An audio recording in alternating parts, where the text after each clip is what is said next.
No moi, mitä kuuluu? It's Mikko here again.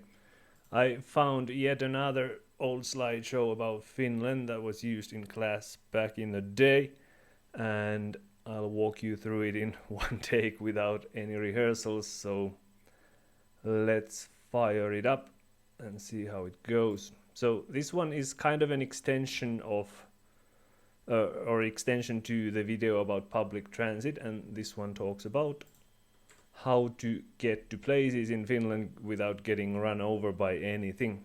I think most of this is very general level information or like common sense info, but and you might be familiar with it anyway, but let's see. Okay. So, walking around in Finland. So, if you walk in an urban area, just like obviously don't go in the middle of the traffic, stick to the sidewalks, but also on sidewalks there might be bike lanes which are technically separate from the sidewalk area, and don't walk on those if you can spot them, because that annoys bikers, and some bikers just go really fast and might not expect a pedestrian to suddenly jump in front of them in the bike lane. So they are usually marked with some sort of markings in the pavement, but there are also street signs for that. So the one here that has the separate bike lane has the pedestrians on the left and the bike sign on the right, and then the line in the middle. And if bikes share the lane with pedestrians, then it is indicated with a blue circular sign with both pedestrians and bikes on it. But otherwise, just look at the markings on the pavement. And this is obviously a little challenging in the winter when these lanes might be covered by snow. Okay, another thing regarding walking in Finland. So just like in the Philippines, there is a law that the cars are required to stop if pedestrian is on a crosswalk.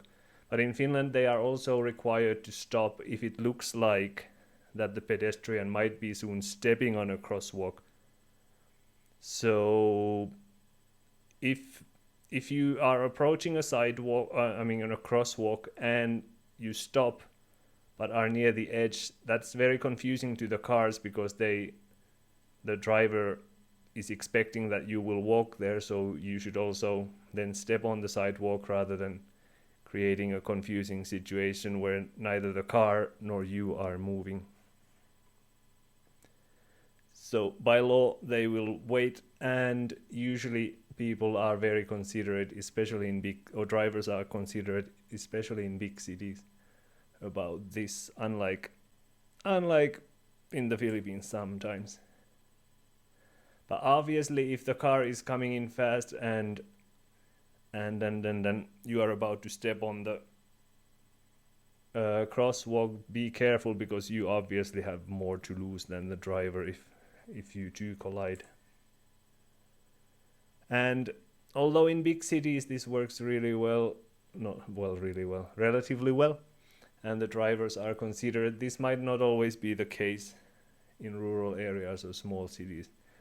Drivers might be less accustomed to crosswalks and people frequently on them. I mean, by law, they should yield, and if there's any sort of mishap, not the cops, but the law will be on your side. And if there's a sidewalk on the street, walk on the right side. If there's no sidewalk, then face the incoming cars so you can see them. And then they can see you, and you can both take necessary measures if there's a chance that there's not enough room for both of you. And then winters are cold and dark in Finland, and there's very little daylight, so wear a reflector, like a reflecting piece of plastic, on your jacket or a bag that makes you more visible in rural areas if there are no street lights. It's just for your own safety. Okay, biking around. So most Finnish cities are very, very bikeable. There are bike lanes and the traffic is less intense than in the Philippines, so biking around is a feasible option. Now it's a little challenging in the winter, of course. But if you do ride a bike, then stay in the bike lane when there is one. You are not allowed to bike on the sidewalks, and you need to share the road with cars otherwise. But if there's a sign that allows you to share the lane with pedestrians, only in that case are you allowed to ride your bike on a sidewalk. You are allowed to walk your bike on a sidewalk though, so that's doable. Otherwise, share the road with cars. And since you are riding among vehicles, signal your intentions before turning, so make some sort of a hand sign that you're going left or right. And wear a helmet, and especially if it's dark, use lights and make sure the reflectors on your bike are in place and relatively clean. And since you are riding with the vehicles, you have to follow the rules that would apply to cars as well. So you have to yield to pedestrians on crosswalks, and then you have to follow traffic lights at the intersections.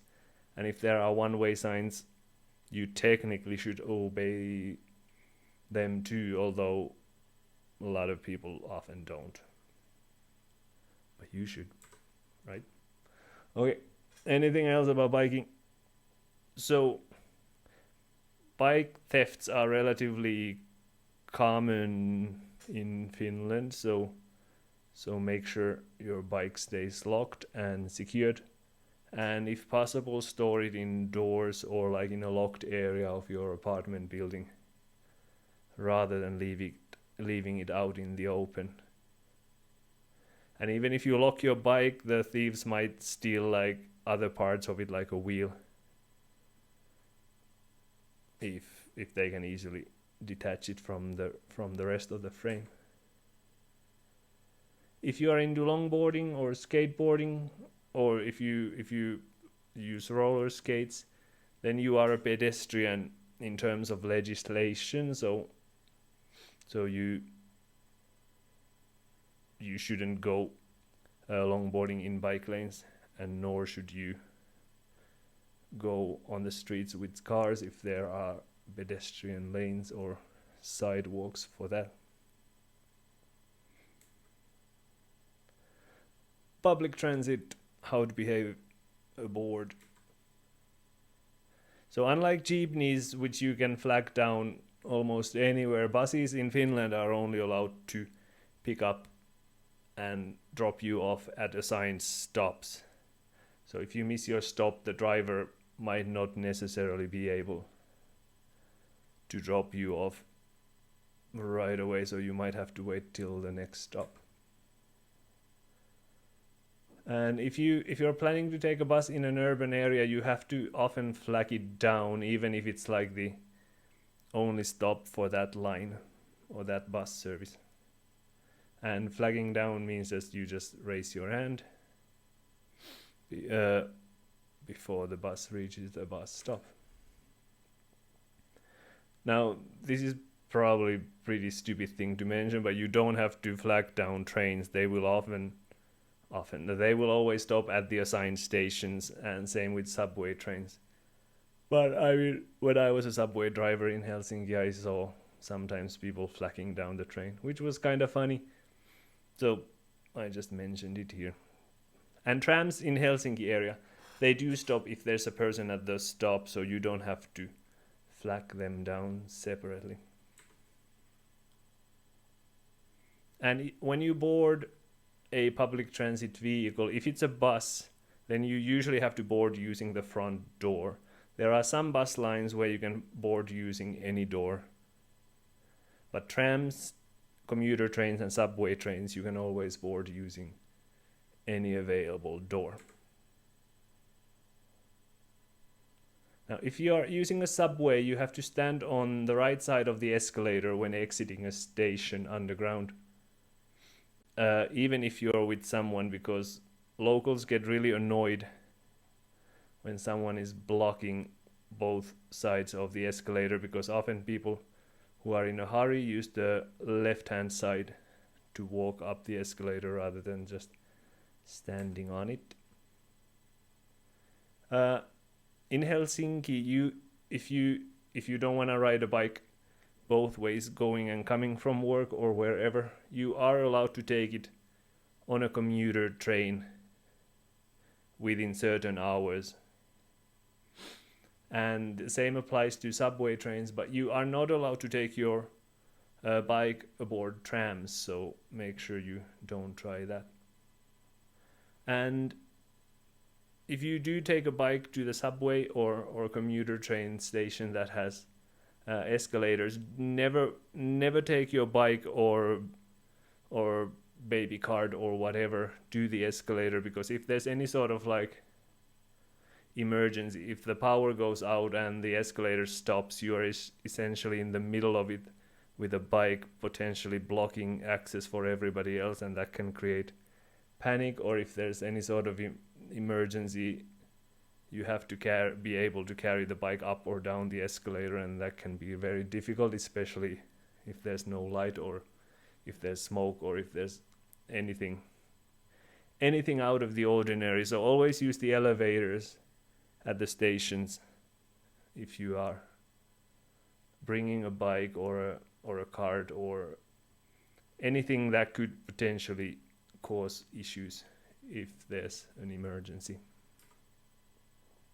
Yay, and the last slide. I did say I would record this all in one setting, but the slideshow quit out, so I actually had to edit this in, so it's not completely unrehearsed now, I guess.